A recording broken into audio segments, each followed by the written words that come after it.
السلام علیکم، میں ہوں تابش میر اور آپ ملاحظہ کر رہے ہیں اس وقت سپورٹس 21۔ پاکستان کرکٹ ٹیم دورہ ویسٹ انڈیز کے لیے ٹریننگ سیشن میں مصروف تھی، لیکن کل کی شب پاکستان ٹیم مد مقابل ہوگی ویسٹ انڈیز میں ویسٹ انڈیز کے خلاف، اور Brian Lara cricket stadium and academy میں وہ ان ایکشن ہوں گے۔ بابر اعظم کی قیادت میں پاکستان ٹیم ایک نئے سفر کا آغاز کرے گی، جس سے متعلق اس وقت پلینگ 11 ممکنہ طور پر کیا ہو سکتا ہے، اس کی بازگشت ہر زبان زد عام ہے۔ پاکستانی کرکٹ ایکسپرٹس ہوں یا پھر شائقین کرکٹ ہوں یا پھر سابق کرکٹرز ہوں، ان کی جانب سے مختلف پلینگ 11 کا سلسلہ سامنے آنے کا شروع ہو چکا ہے، لیکن یہ بنیادی سوال یہ اٹھ رہا ہے کہ پاکستان کی جو پلینگ 11 ہوگی اس میں کیا بابر اعظم کو مکمل اختیارات ملیں گے؟ کیا وہ اپنی پسند کی ٹیم میدان میں اتاریں گے یا پھر انہیں بھی ایک اسکرپٹ کے تحت ہی کپتانی کرنی پڑے گی؟ اس کے ساتھ ساتھ ایک اہم خبر یہاں سامنے یہ آئی ہے کہ قومی کرکٹ ٹیم کے کپتان بابر اعظم وہ اس بات پر آمادہ ہیں کہ خرم شہزاد کے ساتھ وہ میدان میں اتریں، لیکن دوسری جانب اس وقت سرفراز احمد نے اپنا ووٹ دیا ہے محمد علی ڈیزی کے لیے۔ اب دیکھنا یہ ہوگا کہ کل کے میچ میں کس پر زیادہ اعتماد کیا جاتا ہے اور وہ پلینگ 11 کیسے ہوں گے، جبکہ دوسری جانب علی عثمان کے ڈیبیو سے متعلق بھی بات کی جا رہی ہے۔ واضح ہے کہ علی عثمان نے 10 سال تک ڈومیسٹک کرکٹ کے اندر شاندار پرفارمنس کر اس دروازے کو دستک دی اور پاکستان کی ٹیم کا حصہ بنے ہیں۔ علی عثمان امکان یہ ہے کہ ڈیبیو کر سکتے ہیں، جبکہ اس وقت اوپننگ پیئر کے لیے امام الحق اور اذان اویس پر خاصا غور کیا جا رہا ہے، اور ساتھ ساتھ جو کراچی سے تعلق رکھنے والے فضل عبداللہ فضل، ان کو جو ہے سعود شکیل کی جگہ پر پاکستان ٹیم میں ایک بار پھر سے موقع دیا جا رہا ہے۔ پاکستان کے لیے اپنے ڈومیسٹک کیریئر کے اندر بڑی شاندار انداز سے انہوں نے پرفارمنس کا مظاہرہ کیا، پاکستان ٹیم کا پارٹ بنے تو پاکستان ٹیم کے لیے بھی بڑی اچھی پرفارمنس کا انہوں نے ڈیبیو میں مظاہرہ کیا تھا۔ اسی حوالے سے گفتگو کرنے کے لیے مجھے جوائن کیا ہے، کسی تعریف کے محتاج نہیں، پاکستان کرکٹ ٹیم کے سابق ٹیسٹ فاسٹ بالر، اور ہمارے آپ دیکھتے ہیں اکثر پروگرامز کا پارٹ بنتے ہیں، جونیئر سلیکشن کمیٹی کے بھی بڑے اہم رکن رہے ماضی میں، اور ہمیں جوائن کر چکے ہیں جناب عامر نذیر صاحب۔ سب سے پہلے بہت شکریہ عامر نذیر صاحب قیمتی وقت دینے کے لیے۔ اور کیسے دیکھ رہے ہیں اس وقت جو خبریں سامنے آ رہی ہیں، امام الحق ان کے متعلق بات کی جا رہی ہے کہ وہ ٹیم کا پارٹ بنیں گے، اذان اویس، شان مسعود، بابر اعظم، عبداللہ فضل، سلمان علی آغا، محمد رضوان، عامر جمال، علی عثمان کا ڈیبیو ہونے کا قوی امکان ہے، جبکہ محمد عباس اور بات کی جائے محمد عباس ٹیم کے ساتھ ہوں گے، لیکن علی ڈیزی اور خرم شہزاد پر جو ہے اب ان کے درمیان مقابلہ چل رہا ہے۔ کیا سمجھتے ہیں آپ سلیکٹر ہوتے کیا یہ ٹیم صحیح تھی، یا پھر آپ کے آپشنز میں کون کون سے کھلاڑی ہو سکتے تھے؟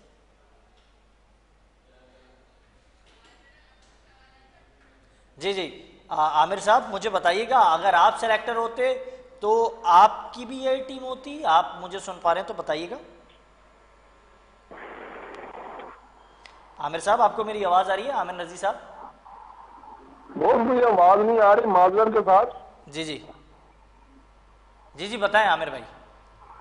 جی عامر بھائی، کیا یہ جو ٹیم کے متعلق اب خبریں چل رہی ہیں کہ یہ ٹیم ہو سکتی ہے امام الحق، اذان اویس، شان مسعود تیسرے نمبر پر آ کر کھیلیں گے، بابر اعظم چوتھے پر، عبداللہ فضل پانچویں پر، پھر اب بات کریں سلمان علی آغا چھٹے، پھر ساتویں پر رضوان، عامر جمال، علی عثمان کا ڈیبیو ہونے کا امکان ہے، عباس ٹیم کا پارٹ ہیں، اور ساتھ ساتھ خرم شہزاد اور علی ڈیزی پر جو ہے اب ان کے درمیان مقابلہ ہے۔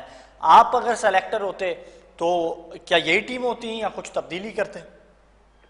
یار دیکھیں تابش میں بات پتہ کیا ہے، آپ دیکھیں یہ ریئل ٹیسٹ ہے بابر اعظم اور سرفراز کے دماغوں کا، کمیونٹی کا، آپس میں وہ کتنے وہ ایک ایسا دماغ یوز کرتے ہیں جو بہتری کی طرف۔ ایک بات میری پہلے نوٹ کر لیجئے، یہ 2 ٹیسٹ میچ جو ہے وہ انگلینڈ سیریز کے لیے بہت اہم ہے۔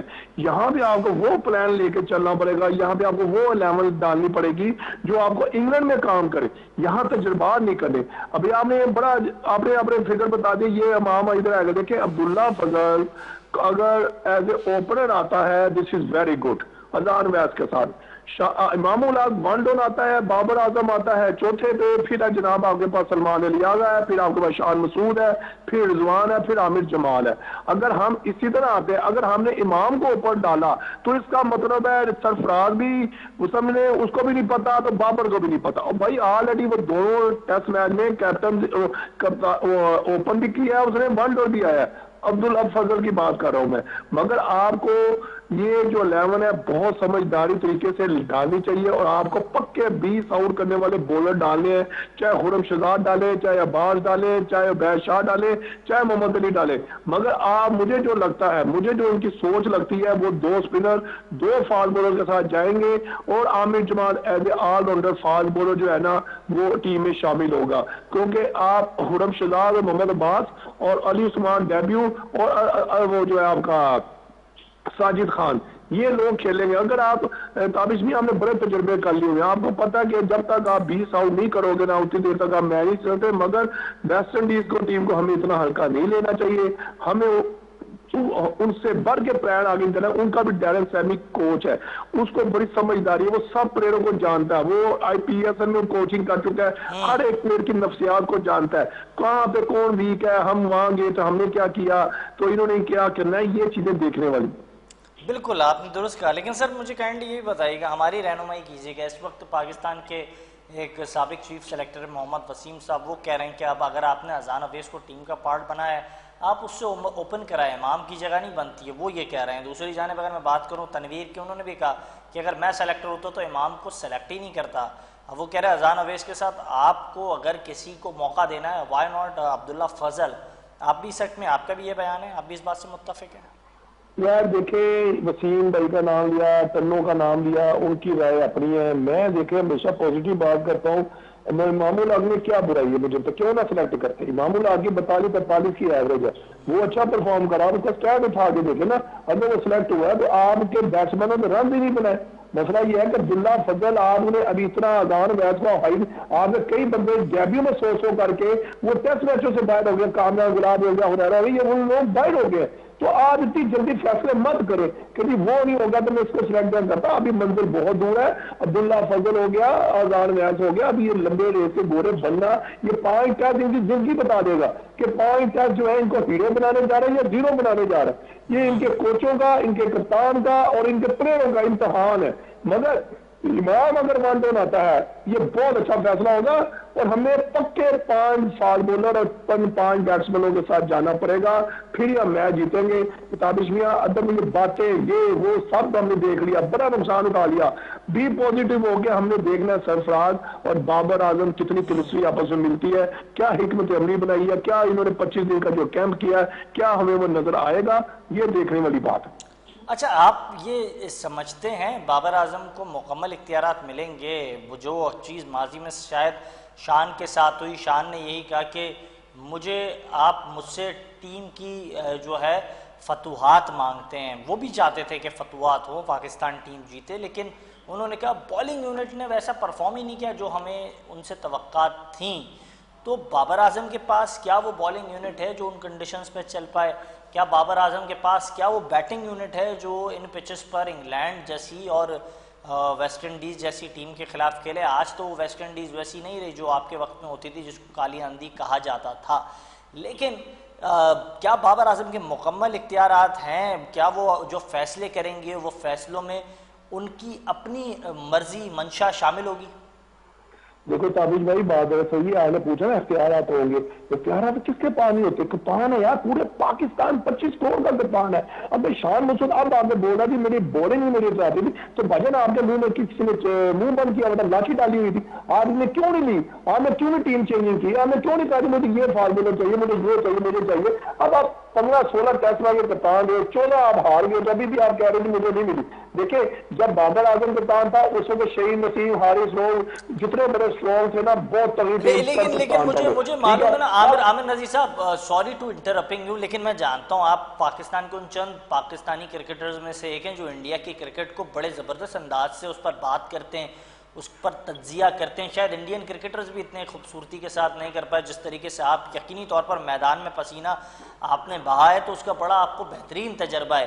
اب لیکن اس وقت ہم بی سی سی آئی کے ایک جانب پلانز دیکھیں اور ایک جانب پی سی بی کے، تو بڑا ایک کنفیوژن سی پیدا ہوتی ہے. بی سی سی آئی نے اسکائی سے کام لے لیا، سوریا کمار یادو نے ورلڈ کپ جتا دیا، اس کو ٹیم سے ہٹا دیا، باہر کر دیا، اور پھر جو ہے اپنے دوسرے مشن پر لگ گئے. شریاس ایئر کو لے آئے، اسے کپتان بنایا، 7 میچز میں ناکامی کے بعد کل ایک فتح انہوں نے سمیٹی. پھر بڑے میڈیا کا شور، بڑے کرٹیسزم کے بعد انہوں نے سنجو سیمسن کو ریسٹ دیا اور ویبھو سوریا ونشی کو کھلایا. کل اس نے بھی پرفارم کر کے دکھایا. اب یہی ٹیم 2028 تک ایسی ہوگی جو کرکٹ ایکسپرٹ کہہ رہے ہیں کہ پھر آپ سب کہیں گے کیا انڈیا کی ٹیم کھیل رہی ہے، اور آپ کو سیمی فائنلز تک نظر آئے گی. تابش میاں، یہ آپ نے بہت بڑا سوال کیا ہے اور یہ بہت بڑا جواب میں آپ کو دیتا ہوں. دیکھیں، اگر انڈیا نے سوریا کو باہر بٹھایا، سنجو سیمسن کو باہر بٹھایا، ایئر کو کپتان ہے، وہ جیت کے باہر بٹھایا ہے. وہ آپ تو ہار کے نہیں باہر بٹھا رہے. آپ ان کی سوچ ہے، ہماری سوچ کا دیکھ، ان کا گول ہے، ان کا مشن ہے کہ ہم نے یہ ایئر کو لے کے جانا ہے، ہمیں کو آگے سوریا ونشی کو لے کے جانا ہے. انہوں نے ایک گول بنایا ہوا ہے، انہوں نے بنایا کہ ہم نے نمبر 1 ٹیم رہنا ہے. تو وہ اتنے سخت فیصلے دیکھیں یار. آپ سوچ سکتے ہو ابھی 4-5 بار ہی ہو، سنجو سیمسن نے 350 کیا، ہم نے اس کو T20 ون ڈے سے باہر بٹھا دیا. Surya Yadav Kumar as a captain, اسے آپ کو ورلڈ ٹرافی لے کے دیا T20 کی، آپ نے اس کو کپتانی سے ہٹا دیا. ادھر جناب آپ کا جو سمانر آ گیا، در پہ در وہ جناب وہ ہارتا جا رہا ہے. نہ اس کو ٹیم کا پتا ہے، نہ اس کو اپنی پرفارمنس کا پتا ہے، نہ اس کو اچھا کمبینیشن لانے کا پتا ہے، نہ اس کو فیلڈ پلیسنگ کا پتا ہے. وہ بھی ٹیم کے اندر ہے. بھائی جان فیصلے کرنے پڑتے ہیں. اگر آپ نے کوئی چیز کو فتوار کو حاصل کرنا ہے نا، تو آپ دیکھ لیں وہ جیت کے باہر نکال رہے ہیں، ہم ہار کے اندر پھر ڈال دی جا رہے ہیں. آپ تو بھی آ جا، تو بھی آ جا، تو بھی آ جا. یہ چیزیں بڑی اہمیت کی حامل ہوتی ہیں، مگر وہاں پہ ڈیسیژن پاور لینا پڑتی ہے. ابھی آپ نے کہا جی بابر کے کا فلی سپورٹ ہے. بابر کو ابھی بھی سمجھ نہ آئی تو پھر بابر فیلئر ہے.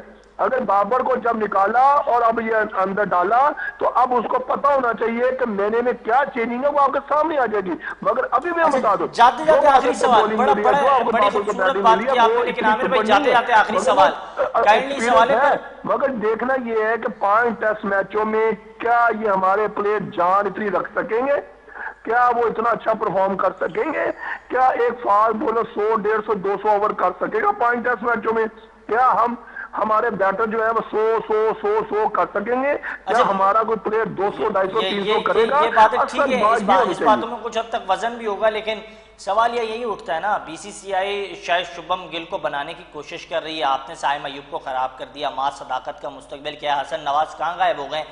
پھر میں بات کروں اسد علی تھے، پھر عثمان صلاح الدین تھے، سائم ایوب کے علاوہ کامران غلام. اس طرح کے دیر آر مینی بوائز جو ہم نے اپنا ٹیلنٹ کو ضائع کیا، اور وہاں بی سی سی آئی اپنے ٹیلنٹ پر کام کر رہا ہے، وہ بڑے سے بڑا سٹار بنا رہا ہے. وراٹ کوہلی کے بعد ان کے پاس بہت سارے پلانز ہیں. ہماری کرکٹ بابر سے آج کل شروع ہو رہی ہے، بابر پر ہی ہم کتاب بند کر رہے ہیں اور پھر سائڈ پہ رکھ رہے ہیں. سر ایسے کیسے چلے گا؟ تو بھجن وہ ہمارے پیارے عاقب بھائی بھی تو کہتے ہیں نا، ہم 8ویں نمبر کی ٹیم ہے، آپ کیسے سوچ سکتے ہو کہ ہم نمبر 1 بن جائیں گے؟ تو اب خود ہی ان کی دل ہے، ان کی سوچ ایسی ہے نا بھجن. اب آپ پھر ہمیں سوال کرنے کی ضرورت نہیں ہے. تو سر مطلب اب 8ویں نمبر کی ٹیم ہو گئی ہے تو پھر میچ دیکھنا بھی چھوڑ دے شائقین کرکٹ؟ یہ تو پوچھے نا یار، یہ آپ اگر آپ نے عاقب بھائی کو بنایا تو آپ نے یہ سوال کیوں نہیں پوچھے؟ صحیح. آپ سلیکٹڈ بھی ہو، میری بات سنو، آپ سلیکٹڈ بھی ہو، آپ ٹیم بھی سلیکٹ کر رہے ہو، اور آپ کوچ بھی ہو. پاکستان ٹیم کے سرفراز صاحب وہ کوچ بھی ہیں، وہ سلیکٹر بھی ہیں. اسد شفیق جناب بیٹنگ کوچ بھی ہے، وہ سلیکٹر بھی ہے. تو جاتے جاتے آخری خبر دیتے ہوئے جائیے گا عامر نذیر صاحب، اتنی ساری نوکریوں کے فائدے بھی بہت سارے ہیں، تنخواہیں بھی ملتی ہیں، یا پھر ایسی ذمہ داریاں اٹھائی ہوئی ہیں؟ یار دیکھو، میں تنخواہوں پہ آج تک نہیں بات کی، نہ میں کرتا ہوں. یہ دیکھیں جو تنخواہیں لے رہے ہیں، چاہے 10 کروڑ لے رہے ہیں، چاہے 50,000 لے رہے ہیں، مجھے اس کی کوئی ٹینشن نہیں، مگر رزلٹ آپ کے سامنے ہے. کرکٹ ان سائڈ گراؤنڈ کھیلی جاتی ہے، آپ وہاں سے رزلٹ پکڑے. آپ نے ابھی جو نام دیے حسن نواز وغیرہ، کامران غلام وغیرہ، یار ان بچوں کو کیا قصور ہے یار؟ بالکل کیا قصور ہے ان کے ساتھ؟ زیادتی کیوں ہو رہی ہے؟ آپ کچھ بھی کریں، آپ سیاہ کریں، سفید کریں، لیکن ان نوجوان بچوں کا کیا قصور ہے جو ان کے ساتھ زیادتی ہو رہی ہے؟ عامر نذیر صاحب کی آپ گفتگو ملاحظہ کر رہے تھے، بات کر رہے تھے پاکستان کرکٹ اور اس کے حوالے سے پاکستان ٹیم میں کل ان ایکشن ہونا ہے ویسٹ انڈیز میں، ویسٹ انڈیز کے خلاف. پروگرام میں آگے بڑھتے ہیں، بات کرتے ہیں پاکستان کی قومی کھیل ہاکی کے حوالے سے. اس وقت پاکستان ہاکی کے دن اتنے اچھے نہیں ہیں، لیکن ماضی ہمارا بڑا شاندار تھا، اور اس شاندار ماضی کو شاندار بنانے میں ہمارے ہاکی لیجنڈز کا بڑا ایک عملی کردار رہا ہے. وہ آیا ماضی میں جو لیجنڈری سٹارز ہوں ان کی بدولت ہو، یا پھر حال ہی میں جس طریقے سے ہم نے 1994 کے اندر اپنا لاسٹ ورلڈ کپ کھیلا اور وہاں جو ہمارے سٹارز تھے ان کی کنٹریبیوشن ہو، یہ ایک بڑا پاکستان کے لیے کریڈٹ ہے. لیکن اس کے بعد سے پاکستان کی ہاکی اور اس سے متعلق مثبت خبریں آنے کا سلسلہ بند ہو چکا ہے. اس پر خاص طور پر بات کریں گے. مجھے آج جو خاص مہمان نے جوائن کیا کسی تعریف کے محتاج نہیں ہے. پاکستان کی ہاکی کی سرکٹ کا ایک بہت معتبر نام، بہت بڑے سٹار، ان کے جیسے شاید ہاکی لیجنڈز کے حوالے سے جب ہم کبھی بات کرتے ہیں عموماً کہیں بھی تذکرہ کرتے ہیں تو آج بھی مجھے یاد پڑ رہا ہے کہ آج ہماری کہیں گفتگو ہونے لگی تو انہوں نے کہا یہ ان پرومسنگ ہاکی لیجنڈز میں سے ایک تھے جنہوں نے پوری قوم کو بتایا تھا 94 کا ورلڈ کپ ہم ہی جیتیں گے، اور جو کہا اپنے وعدے پر پورا اترے. ہمارے ساتھ موجود ہیں جناب شہباز احمد سینئر صاحب، کسی تعریف کے محتاج نہیں ہیں اور پاکستان کی طرف سے پرائڈ آف پرفارمنس، کئی اور اعزازات، کئی انعامات انہوں نے سمیٹے. بہت شکریہ شہباز صاحب قیمتی وقت دینے کے لیے. ویلکم ٹو دا شو. السلام علیکم. وعلیکم السلام. سر کیا کہیں گے اس وقت ہم دیکھ رہے ہیں جو پرفارمنس رہی ہے حال ہی میں پاکستان ٹیم کی، اس پر تو بات کریں گے لیکن سب سے پہلے آپ کو مبارک ہو، HIF کی جانب سے آپ کو دعوت نامہ ملا ہے، آپ ریپرزینٹ کریں گے پاکستان کو ایز اے لیجنڈری سٹار، آپ وہاں موجود ہوں گے. ایک آنر کی بات ہے پوری نیشن کے لیے، کیا کہیں گے اس پر؟ یہ تو انتہائی خوشی کی بات ہے. آپ کو پتہ ہے اس کی جو دیکھیں عزت پاکستان کی ہے اس میں کہ میں پاکستان کا سٹار ہوں، پاکستان کے لیے کھیلا ہوں، پاکستان کے لیے ورلڈ چیمپئن ہوا ہوں. تو میری جو انویٹیشن ہے اصل میں پاکستان کی انویٹیشن ہے، پاکستان کی عزت ہے. مجھے بہت خوشی ہے کہ ایک دفعہ پھر میں تھوڑا بہت اس کنٹری کے لیے کنٹریبیوٹ کر سکا. بالکل بے شک. اچھا سر، لیکن ساتھ ساتھ مجھے یہ بتائیے گا، ایک بنیادی سوال اٹھتا ہے، مختلف اولمپئنز ہمارے یہاں پروگرامز میں آتے ہیں، پارٹ بنتے ہیں، ان سے میں یہی سوال کرتا ہوں، آپ سارے آج سے پہلے ایک ہی ٹیم میں کھیلتے تھے، اگر آج کچھ ناراضگیاں ہیں، آج کچھ رنجشیں ہیں، دل ایک دوسرے کے لیے رضامند نہیں ہے لیکن مل کے بیٹھتے ہیں، قومی کھیل ہم سب کی پہچان ہے، مل کے ہم سارے اس کو بہتر کرنے کی کوشش کرتے ہیں. کچھ ان پٹ شہباز صاحب دے دیں گے، کچھ سہیل عباس دے دیں گے، کوئی کچھ اور دے دے گا، کوئی کچھ اور دے دے گا، ہم اس کو گلستان بناتے ہیں. ہم نے اس گلستان کو ویران کر دیا ہے. یہ تو بہت ہی بری بات ہے جو آپ بات کر رہے ہیں، بالکل صحیح ہے. میں بھی دیکھتا ہوں، ہم نے بھی سنا ہے کہ محبت اندھی ہوتی ہے، ادھر نفرت اندھی ہوئی ہے ہاکی میں. تو میں تو بالکل بھی کمنٹ نہیں کرتا ایک دوسرے کے ساتھ کیریکٹر اسیسینیشن اور گالیاں اور جو ہے ولگر لینگویج تک یوز کرتے ہیں، تو یہ اچھی بات نہیں ہے. یہ ایک کچھ لوگ ہیں جو الٹریٹ ہیں، جنہوں نے اچھی ہاکی بھی نہیں کھیلی، ان کو بعد میں افسوس ہوگا. کیونکہ دیکھیں آج کل سوشل میڈیا کا دور ہے. اگر میں پاکستانی سٹار ہوں، میں ہی حسن سردار، کلیم اللہ، منظور جونیئر کو برا بھلا کہنے لگ جاؤں گا تو پاکستان کا امیج خراب ہوگا. پوری دنیا میں میری خبر جائے گی کہ میں خود ہیرو ہوں اور میں اپنے ہیروز کے لیے غلط باتیں کر رہا ہوں. اصل میں جو اس کی بنیادی وجہ نظر آتی ہے نا، وہ یہ ہے کہ بہت سارے لوگ جو میڈیا میں بدتمیزیاں کر رہے ہوتے ہیں وہ جاب سیکرز ہیں. وہ چاہتے ہیں کہ کسی نہ کسی اسائنمنٹ پہ آ جائیں، پھر وہ نہیں بولیں گے. آپ دیکھیں موسٹلی وہ لوگ جو ہاکی فیڈریشن کے ساتھ ہوتے ہیں کسی بھی اس شکل میں، تو وہ فیڈریشن کو کریٹیسائز نہیں کرتے. جو لوگ باہر ہوتے ہیں وہ پھر دوسرے لوگوں کو کریٹیسائز کرتے ہیں. تو یہ اچھی بات نہیں ہے. ٹھیک ہے، کچھ دیکھیں ہاکی میں چند لوگوں نے ہی کام کرنا ہے، کبھی کوئی کرے گا کبھی کوئی کرے گا. تو ہمیں پیشنس کا مظاہرہ کرنا چاہیے اور ایک حد تک ان کے خلاف بات کرنی چاہیے جو عام لوگوں کو بری نہ لگے. میں بھی جس جگہ جاتا ہوں، جس جگہ بیٹھتا ہوں، مجھے بھی لوگ کہتے ہیں کہ یہ ہاکی کے لوگ کیا پڑھے لکھے نہیں ہیں، کبھی اسکول نہیں گئے، کالج نہیں گئے. کیونکہ جس طرح کی لینگویج یہ سوشل میڈیا پر یوز کرتے ہیں، ہم توقع نہیں کرتے کہ ہمارے ہیروز ایسے بات کریں. اچھا سر، مجھے یاد ہے آپ کا پہلا میچ تھا، آپ نے ڈیبیو کیا تھا، انڈیا میں ان ایکشن تھے اور بڑے بڑے لوگ وہاں موجود تھے، لیکن اس وقت کی ٹیم بھی بہت بڑی ٹیم تھی. لیکن آپ سے متعلق لوگوں نے ہاتھوں میں بینرز اٹھائے تھے، شہباز احمد سینئر اور پھر F16. وہ پہچان تھی آپ کی. آج کیا ہو گیا ہمارے جو ہاکی سٹارز ہیں، کوئی اس ڈیسٹینیشن پر نہیں پہنچ پا رہا ہے، کوئی اس پوزیشن کو حاصل نہیں کر پا رہا ہے. ہمارا ماضی اتنا شاندار تھا، آپ نے ریسنٹلی پاکستان ہاکی فیڈریشن کو سرو بھی کیا. تو یہ جب کھلاڑیوں کے ساتھ انٹر ایکشن ہوتی تھی ان کا کیا ایٹیٹیوڈ تھا، کیا وہ ہمارے لیجنڈز کی قدر نہیں کرتے ہیں، ان کا ایٹیٹیوڈ بہت خراب ہو گیا، یا فیڈریشن کے ذاتی مسائل بہت سارے ہیں، حکومت کی طرف سے تعاون نہیں ہے، کہ اصل منطق ہے کیا؟ دیکھیں بات یہ ہے، سب سے پہلے پرائیورٹی سے بات کرتے ہیں، بلیم گیم کی تو ضرورت نہیں ہے، نہ میری عادت ہے. سب سے پہلے جو ایڈمنسٹریشن میں بھی ویژنری لیڈرشپ کی ضرورت ہے. دیکھیں کب کون سا کیا فیصلہ کرنا ہے، اس کا بڑا ایفیکٹ ہوتا ہے. اگر آپ دیکھیں ایئر مارشل نور خان تھے، بریگیڈیئر عاطف تھے، تو ان کے دور میں چیزیں اس لیے ٹھیک ہوئیں کہ وہ ہاکی کو بھی سمجھتے تھے، اور اللہ تعالیٰ نے ان کو اتنی وسعت دی تھی سوچ میں کہ وہ اچھے ڈیسیژن لیتے تھے. جہاں تک آج ہاکی کا تعلق ہے تو میں سمجھتا ہوں کہ دیکھیں ہمارا قومی کھیل ہے، 80 سال ہو گئے آج تک قومی بجٹ کا حصہ نہیں بن سکا. ہمارے صوبوں میں کروڑوں روپیہ خرچ نہیں ہو رہا. اگر پنجاب کی بات کریں تو ان کا پنجاب سپورٹس بورڈ کا اربوں روپے کا بجٹ ہے. آپ مجھے بتائیں کہ اربوں روپے کے بجٹ میں کون سے پلیئر انہوں نے پروڈیوس کیے ہیں، کون سی گیم کے ایسے پلیئر ہمیں مل گئے ہیں کہ ہم کہیں جی پنجاب سپورٹس بورڈ بہت اچھا کام کر رہا ہے. تو یہ بڑی ہماری بدقسمتی ہے. اس کے علاوہ یہ ہے کہ جو پاکستان کی یوتھ ہے ان کے اندر کوئی بھی انٹرسٹ نہیں ہے ہاکی کھیلنے کا. بچے جو ہیں کرکٹ کے علاوہ صرف اور صرف انڈور ایکٹیویٹیز میں ہیں، یا ادر وہ اپنی ایکٹیویٹیز میں ہیں، وہ فیلڈ گیم یا سر اویئرنیس ہونی چاہیے نا. میں یہ کہ بات کہہ رہا ہوں اس لیے اتنی جو ہے کانفیڈنس کے ساتھ کہہ رہا ہوں، کیونکہ ہمارے یہاں شاید پی سی بی کی جانب سے جو انیشیٹو لیا جاتا ہے اسکول ٹو اسکول کرکٹ کا، وہ شاید ہاکی فیڈریشن نہیں لے پا رہی ہے. ہمارے ہاکی کے پاس بہت بڑے بڑے نام ہیں، آپ نے بالکل بجا فرمایا، حسن سردار، سلیم اللہ، کلیم اللہ، آپ، سہیل عباس. مختلف اسکولز میں جائیں، سیشنز کریں، اویئرنیس دیں، بتائیں قومی کھیل کیا تھا، بتائیں ہسٹری. شاید ہمارے علاوہ یا آپ کے علاوہ لوگوں کو اتنی اویئرنیس بھی نہیں ہوگی، اتنی معلومات بھی نہیں ہوگی کہ ہم کتنے ورلڈ کپ کب کون سی دہائی میں جیتے. تو یہ چیزوں کی جب تک جی بولیں. دیکھیں جہاں تک کرکٹ کا تعلق ہے تو کرکٹ بھی میں سمجھتا ہوں کہ پیسے ویسٹ ہوں گے اگر آپ اسکول کالجز میں جائیں گے. آپ سنڈے میں پورے پاکستان میں بائی روڈ ٹریول کریں، اسکولوں کی جتنی تعداد ہوگی اس سے دگنے لوگ کرکٹ کھیل رہے ہیں. تھوڑا سا یہ ایشو ہوتا ہے کہ ایک جو ڈیولپنگ پروسیس ہوتا ہے نا وہ بہتر اڈاپٹ کرنا پڑتا ہے. اسی طرح ہاکی ہے.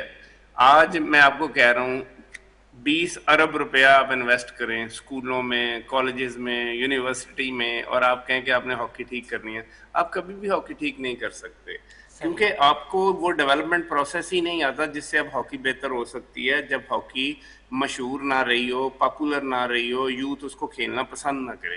میں نے ابھی پچھلے 6 مہینوں میں بہت سارے اسکولوں کے ایونٹ دیکھے ہیں، ہاکی کے دونوں طرف سے لڑکے لڑکیاں کھیل رہے ہیں. تو آپ کیا سمجھتے ہیں اگر ہم ان پہ انویسٹ کریں گے تو وہ 6 مہینوں میں 6 سال میں اچھے پلیئر بن جائیں گے؟ آپ کو دیکھیں، آپ جتنی مرضی کوانٹٹی بڑھا لیں، کیونکہ آپ کے پاس تو وہ کوالٹی ہی نہیں ہے، آپ کے پاس تو وہ کمپیٹیٹیو فزیکل فٹنس لیول نہیں ہے، کمپیٹیٹیو سکل لیول نہیں ہے، اور جو گیم سینس ہوتی ہے اس سے آپ محروم ہیں. جب آپ دیکھیں حکومت پاکستان نے فیصلہ کیا تھا کہ ہم 8 مہینوں میں 25 کروڑ روپیہ خرچیں گے، یہ جو چانس تھا یہ نیوزی لینڈ کے پاس تھا. اور نیوزی لینڈ دیکھیں کتنا سیولائزڈ کنٹری ہے، اور انہوں نے within no time 1 week میں انٹرنیشنل ہاکی فیڈریشن کو لیٹر لکھ دیا کہ ہم 8 مہینوں میں 25 کروڑ روپیہ نہیں خرچیں گے کیونکہ ہمیں پرو ہاکی لیگ میں کھیلنے کا کوئی فائدہ نہیں ہوگا. تو پاکستان نے یہ انیشیٹو لیا، شاید کہ ہم بہت اچھا کام کر رہے ہیں کیونکہ ہم پاکستان کے پیسے کو اپنا پیسہ نہیں سمجھتے. اب ہم نے 8 مہینوں میں 25 کروڑ روپے سے 16 میچز کھیلے اور ہم آخری نمبر پہ رہے. اگر یہ ہم میچز نہ کھیلتے، ہم 25 کروڑ روپیہ ایک سال میں اگر ڈیولپمنٹ سکواڈ پہ لگاتے تو آپ حیران ہو جاتے کہ ہم کس قدر بہتر ٹیم کو آرگنائز کر سکتے تھے. کیونکہ دیکھیں ابھی آپ نے ساکر کا ورلڈ کپ دیکھا، ابھی وہ جو رائٹ سٹرائکر تھا اسپین کی ٹیم کا جس کو پوری دنیا آئیڈیلائز کر رہی ہے، جس کو میراڈونا، میسی، رونالڈو سمجھ رہی ہے، اس کی عمر کتنی ہے آپ کو پتہ ہے؟ اس کی عمر 20 سال ہے جی. اور آپ کی جو ہاکی ٹیم ہے جو ابھی پرو ہاکی لیگ کھیلی ہے اس میں ایک بھی لڑکا 20 سال کا ہے ہی نہیں. تو بات یہ ہے کہ آپ نے یہ آئیڈینٹیفائی کرنا ہے کہ جو بچے جو لڑکے بڑے عرصے سے کھیل رہے ہیں، جو ڈکلائن پہ جا رہے ہیں، جن کی موجودگی میں ہم کسی جگہ کچھ بھی اچھا اچیو نہیں کر سکتے، اس پر میری تو ہمیں جی جی جونیئر سینئر کا شہباز صاحب کمبینیشن قطع ملا کلامی کی کر اچھی معذرت، ٹیم بنانی لیکن چاہیے شہباز جی۔ صاحب کائنڈلی اس پر آپ رہنمائی کیجیے گا. مختلف ہاکی اولمپئن سے بات ہوئی میری، شہناز شیخ سے بھی بات ہوئی، خالد بشیر سے بھی بات ہوئی، وہ کہہ رہے ہیں اب جو آپ نے بات کی نا بلیمنگ گیم کا ہمارے یہاں کانسیپٹ بن چکا ہے، جو فیڈریشن میں آتا ہے آنا چاہتا ہے وہ شاید بلیمنگ گیم کرتا ہے. کچھ حد تک یہ بات صحیح ہے، لیکن شہناز شیخ سے جب بات ہوئی اس وقت پرو ہاکی لیگ کا پہلا فیز ہو رہا تھا اور اس وقت رانا مجاہد صاحب اور ان کے لوگ کام کر رہے تھے، تو انہوں نے کہا کہ یار کیا ضرورت ہے، جو بات آپ کہہ رہے ہیں اتنے پیسے لگانے کی کیا ضرورت ہے، کیوں یہ کر رہے ہیں. خالد بشیر سے حال ہی میں گفتگو ہوئی تو انہوں نے بھی کہا کہ یار یہ کیا کیا. اب وہ جو بلیمنگ گیم اگر آپ کہتے ہیں تو وہ کہہ رہے ہیں سارا کچھ کیا کرتا تو رانا مجاہد اور ان کی ٹیم کا ہے، تو اب وہ تو جو سابقہ لوگ ہیں ان پہ ڈال رہے ہیں. اب کیا کہیں گے اس پہ سر؟ دیکھیں بات یہ ہے کہ جو گھٹیا سوچ کا بندہ ہوتا ہے وہ گھٹیا بات کرتا ہے، اس کو یہ نہیں پتا کہ ہم کوئی بھی انٹرویو اگر دیتے ہیں تو اس کو پورا ملک پوری دنیا سنتی ہے. آپ دیکھیں جب پرو ہاکی لیگ میں گئے ہیں تو یہ گورنمنٹ نے ڈائریکٹ منسٹری سے مل کر فیصلہ کیا. جو ان سے پہلے رانا مجاہد طارق بگٹی کی ٹیم جا رہی تھی ان کے پاس تو آسٹریلیا جانے کے لیے بھی پیسے نہیں تھے، تو صحیح ان کے پاس اتنا کون ہمدرد ہو گیا جس نے 25 کروڑ ان کو اٹھا کے دے دیا. انہوں نے تو ایگری کیا کہ ٹھیک ہے اگر ہم پاکستان کی ٹیم جا رہی ہے حکومت ہمیں سپورٹ کرے گی تو ہم چلے جائیں گے. لیکن جب پرو ہاکی لیگ سے پہلے میں نے میڈیا میں بات کی، میں نے کہا کہ میں پرائڈ آف پرفارمنس ہوں، میں ہلال امتیاز ہوں، میں ورلڈ چیمپئن ہوں، تو یہ جو ہے اسپورٹس منسٹری یا حکومت پاکستان ان کو نظر نہیں آ رہا کہ ہم سے بات کرے کہ ہم 25 کروڑ کیوں ویسٹ کر رہے ہیں؟ یہ اتنے قیمتی پیسے ہیں ہمارے کنٹری کے کہ یہ اچھی جگہ پر انویسٹ ہونے چاہیے تھے تاکہ جو ہمارا قومی کھیل ہے وہ سروائیو کرتا. نہیں بالکل آپ نے بڑے خوبصورت بات کی اور اس میں کوئی دو رائے نہیں. مجھے یاد ہے جب آپ پاکستان کو ریپرزینٹ کر رہے تھے اور سابق وزیر اعظم بے نظیر بھٹو صاحبہ جو انہوں نے ہاکی ٹیم کے لیے ایک دعوت کا اہتمام کیا تھا، اس دعوت میں بھی آپ موجود تھے اور اس وقت گفتگو کرتے ہوئے بے نظیر صاحبہ نے کہا تھا کہ شہباز احمد سینئر جو ہے اور اس نے جتنی بار مین آف دا میچ جو ایوارڈ حاصل کیا ہے اتنی بار تو میں وزیر اعظم بھی نہیں بنی ہوں.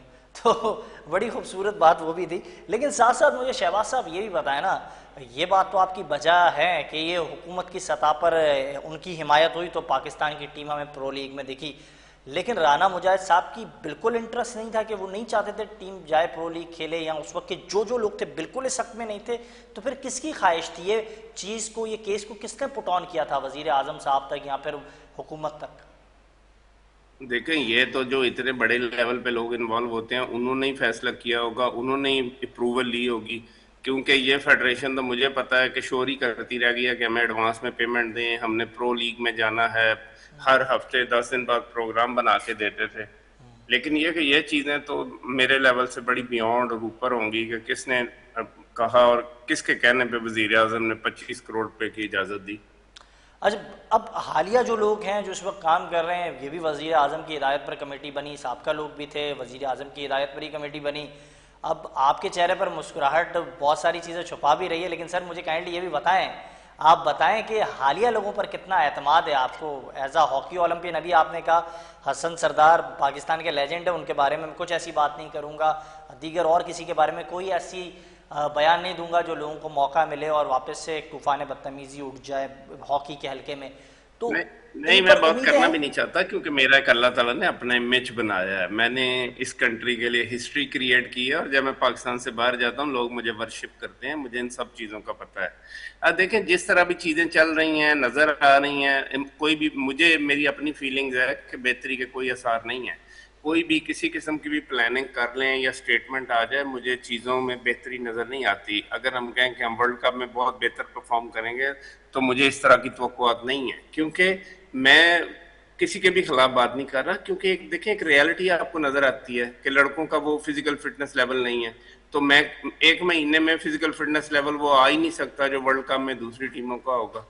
تو اس میں لیکن کوئی شرمانے کی آنیسٹلی بات میں ہی نہیں ہے. آپ سے جاننا چاہتا ہوں، اس وقت فیلڈ مارشل صاحب جو ہیں وہ بھی بڑے ہاکی کو لے کر سیریس دکھائی دے رہے تھے. میں نے دیکھا کچھ ہاکی اسٹارز کے ساتھ ان کی ملاقات بھی ہوئی حال ہی میں ہی، اور محسن نقوی صاحب وہی بڑے جو ہیں ہاکی کو لے کر سنجیدہ دکھائی دے رہے ہیں. اگر آپ سے علیحدہ ملاقات ہوتی ہے فیلڈ مارشل صاحب کی یا پھر وزیر اعظم صاحب کی یا پھر محسن نقوی صاحب کی، ایسی کیا تجویز آپ کے پاس موجود ہے؟ آپ بار بار یہ کہتے ہیں کہ میرے سے پوچھا تو جائے، مشورہ تو لیا جائے، اور مشورہ یقینی طور پر آپ پاکستان ہاکی کے لیے کوئی مثبت دینا چاہتے ہیں، تو ایسی کیا چیزیں جو ایک تبدیلی لے آئے گی؟ جادو کی چھڑی ہے کوئی ایسی سر آپ کے پاس جو کچھ چیز تبدیل کر دے؟ دیکھیں، وہ پاکستان آرمی نے تو بڑا انیشیٹو لیا، کلب ہاکی بھی کرائی، بڑا انویسٹ کیا، اور شروع میں لگ بھی رہا تھا کہ شاید وہ فل انٹرسٹ لے رہے ہیں کہ پاکستان کا قومی کھیل ہے، اس کو بچانے کی کوشش کریں گے، کوئی اچھی پلاننگ کریں گے، لیکن گریجولی جیسے آپ کو پتا ہے گلوبل سچویشن بھی کچھ ایسی ہوگی کہ آرمی کی کمٹمنٹ کا لیول آپ کو پتا ہے کنٹری پہلے آ جاتا ہے اور ہاکی بعد میں آتی ہے، تو اس لیے میں سمجھتا ہوں ان کے لیے بھی بات کرنا بہتر نہیں ہے۔ لیکن جہاں تک تجاویز کا تعلق ہے، میرے خیال میں ہمیں کوشش کرنی چاہیے 2 سے 3 سال چھوٹے بچوں پہ ہمیں انویسٹ کریں اور ان کو 6 مہینے باہر رکھیں، ان کو پاکستان میں نہ آنے دیں، وہ وہیں جو ہے اچھی ہاکی کھیلیں، کیونکہ ان کی لائف سکل امپروو ہونا بہت ضروری ہے، کیونکہ ہمارے ہاکی میں بہت زیادہ بچے ایسے ہوتے ہیں جن کا رورل بیک گراؤنڈ اچھا ہوتا ہے، سر، وہ ایک اچھا اور بھی چیز کھیلتے ہیں۔ اس بات پر آپ کی کیا، آپ کے کیا رد عمل ہے؟ مجھے کائنڈلی یہ بتائیے گا، Pakistan cricket P S L کے بات اٹھی، اب بار بار مختلف ہاکی سٹارز کہہ رہے تھے یار پاکستان کے اندر ہاکی پاکستان کی پہچان رہی ہے ماضی میں، آپ کو ہاکی کی بھی لیگ کرانی چاہیے۔ یہ جو فرینچائز اونرز ہیں، آپ ان کو کسی طرح قائل کریں کہ یہ تو پاکستان کرکٹ بورڈ کے اسٹیک ہولڈرز ہیں، کہ وہ تھوڑا ہاکی کو سنجیدہ لے، وہ ہاکی کے ساتھ بھی سنسیئرٹی کا مظاہرہ کریں، اتنے بڑے بڑے نام ہیں وہ ان کے ساتھ جڑیں گے، کام کریں گے۔ کیا اس طرح کا کوئی پلان ہونا چاہیے؟ اگر محسن نقوی صاحب کے ساتھ آپ کی ملاقات ہو، کوئی ایسا پلان ہے آپ کے پاس؟ بالکل، یہ تو بڑی اچھی بات ہے، اگر ہاکی لیگ ہوگی تو اس سے لڑکوں کو فائنینشلی بڑا بوسٹ ملے گا، بڑا فائدہ ہوگا، کیونکہ جو کرنٹلی پاکستان کے پلیئر ہیں وہ بڑے خوش ہوتے ہیں کہ اگر انہوں نے 2 میچ کھیلے ہیں تو ان کو کوئی بھی سب سٹینڈرڈ لیگ کے لیے بنگلہ دیش، ملیشیا یا ہانگ کانگ جانا پڑے تو وہ بڑی خوشی سے جاتے ہیں $1500 میں۔ تو جب پلیئرز کے اندر یہ چیز ختم ہو جائے گی اور وہ سوچیں گے سمجھیں گے کہ ہم نے پاکستان میں ہی لیگ کھیلنی ہے، پاکستان کے لیے ہی ہاکی کھیلنی ہے، تو میں سمجھتا ہوں امپروومنٹ کے بہت زیادہ چانسز ہیں۔ اور یہ جو کرکٹ کی جو فرنچائز ہیں ان کو مینڈیٹری کر دینا چاہیے کہ وہ ایک ہاکی ٹیم بھی بنائیں تاکہ کمپیٹیٹیو کمپٹیشن پاکستان میں ہو، کیونکہ ابھی جو نیشنل چیمپئن شپ ہماری ہوتی ہے اس میں بھی ہیلدی کمپٹیشن اس لیے نہیں ہوتا کہ ساری جو آرگنائزیشنیں ہیں جن کا بڑے بڑے لوگوں نے بیڑا گرک کیا ہے ان کے سپورٹس ڈپارٹمنٹ بھی بند ہو گئے ہیں، ان کی ہاکی ٹیمیں بھی اب نہیں بنتی، تو بہتر یہی ہوگا کہ یہ طریقہ کار اپنایا جائے۔ بالکل، بہت شکریہ قیمتی وقت دینے کے لیے۔ میرے ساتھ موجود ہے پاکستان کے ہاکی سٹار جناب شہباز احمد سینئر صاحب، آپ نے ان کی گفتگو ملاحظہ کی اور یہی کہہ رہے تھے کہ پاکستان ہاکی کو بہتر کرنے کے لیے اس وقت جو ٹیم موجود ہے وہ ایسا لگ رہا نہیں ہے کہ ورلڈ کپ میں کچھ تاریخ رقم کر سکے۔ یہ تو ہمارا آج کا پروگرام، اجازت دیجیے گا، اللہ حافظ۔